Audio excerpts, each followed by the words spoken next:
Welcome to Marketing Our Heritage, Cultural Conservation and Economic Development. A little bit about the Illinois Humanities Council. We're a statewide organization that supports and produces projects related to history, literature, culture, art, current events, essentially anything that brings people together to learn and satisfy their curiosity. We'd love to connect with you more. We have some information out on the table with some of the events that we have going on and some of the programs that we do. I also urge you to check out our website, prairie.org. And for those of you on social media, you can follow us on Facebook and Twitter. Today's discussion is part of our Bridge and Divides conversation series, which is a year-long series that we've been doing, which is sought to bring people together to discuss important issues and topics where people may have different perspectives. With today's program, we're hoping that with your participation and through a variety of conversation formats, we can discover the various perspectives that people have towards using resources that are important to our communities' identities, such as historic sites, musical traditions, for economic gain. We also hope to share practical advice around this issue.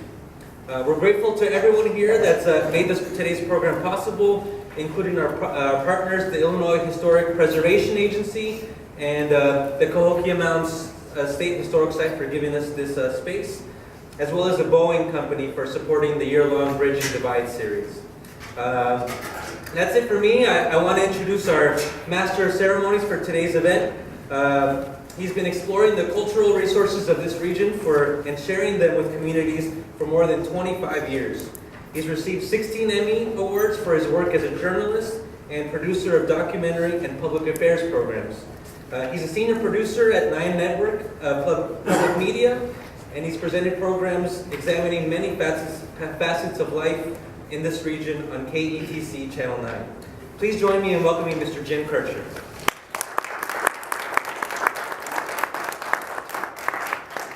Thanks a lot, and thanks for asking me to do this. I always love coming out here. Probably like you guys, that's the kind of guy I am. I love to come to these kinds of places. Very briefly, I'm an Illinois native. I'm from Chicago. My first radio job was in Danville. I worked a couple of years in Joliet. I used to say I did 2 years in Joliet. Some people understood that, some people didn't get the joke, so I stopped saying that.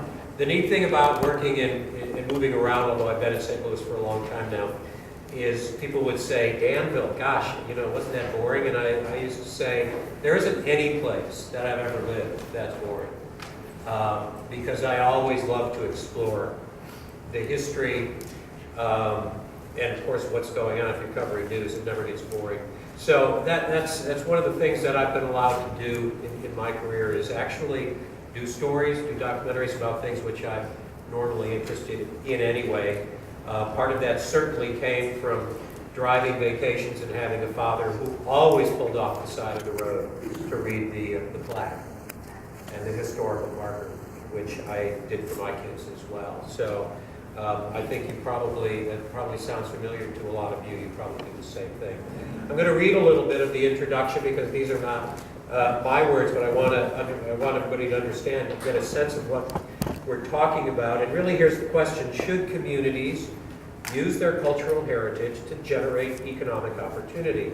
Obviously, communities of all shapes and sizes around the country have done that, and they have said yes to that question in various ways. They've sought to create jobs, to make money based on historic sites and artistic traditions in their cities, in their regions.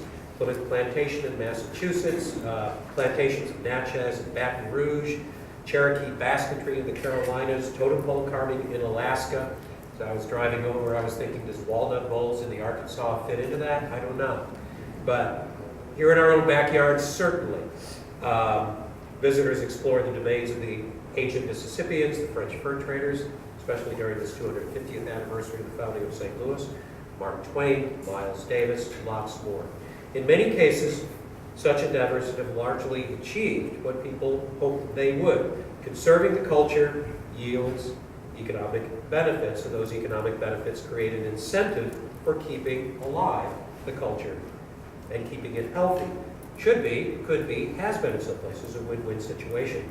Later in the program, we'll have a chance to share some of the success stories from this region, as well as practical advice about making cultural vitality a part of economic vitality. But there are issues. In other instances, efforts to link cultural conservation with economic development hasn't gone as well as planned. Any project that involves both defining features of the community's identity and the spending and earning of money has the potential to cause dilemmas and controversies and conflict and disagreement. Shortly, we'll hear some examples of such dilemmas and controversies, and you'll have a chance to discuss how you would try to address them. So now let's consider some of the underlying philosophical differences that might contribute to disagreements as to whether or how cultural resources should be used to foster economic activity. The Illinois Humanities Council has been conducting a survey to gauge public opinion about the basic philosophical issues related to the subject. And you're invited to participate today, this afternoon, by means of text messaging. Usually, when we do television or we do events, we say, turn off your cell phones. Today, keep them on. And this is fun. We've done this before in a town hall meeting, and that is the text polling. I don't know if you've ever done it. But what we want you to do, we're going to be asking you to use your phones and devices to respond to the questions. So you should have gotten a handout, I hope you did, that came with the program. It contains these survey questions. What I want you, we're going to answer all three of these, or have you answer all three of these. Then we'll take them up one by one. And in just a moment, we'll talk about how to use your cell phones to do that. But go ahead and take a look at those questions and the possible answers, and we'll come back and we'll go through the instructions. There's some of the instructions on how we can vote. So did everybody have a handout with the questions on it? Yep. You don't have? Maybe we have some extras.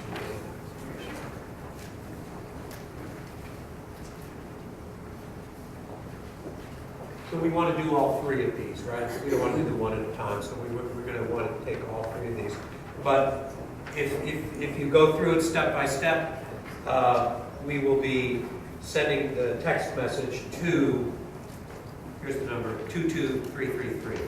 So that's where you'll be sending it. But each of them will have a numeric code to fit the answer that you're looking at. So any questions, I may refer or defer to the folks who put this together. So go ahead. Now, those are the same questions that were already online previously, right? I believe so, yes. Yes. We're going to be seeing what some of the online responses have been as well. So if you want, you can start doing this or just read through the questions. When it comes to the technical stuff, I'm usually on camera with a whole bunch of people behind the scenes doing technical things. So technical questions, not for me. I always tell people I'm in television, but I don't know how it works. It just works.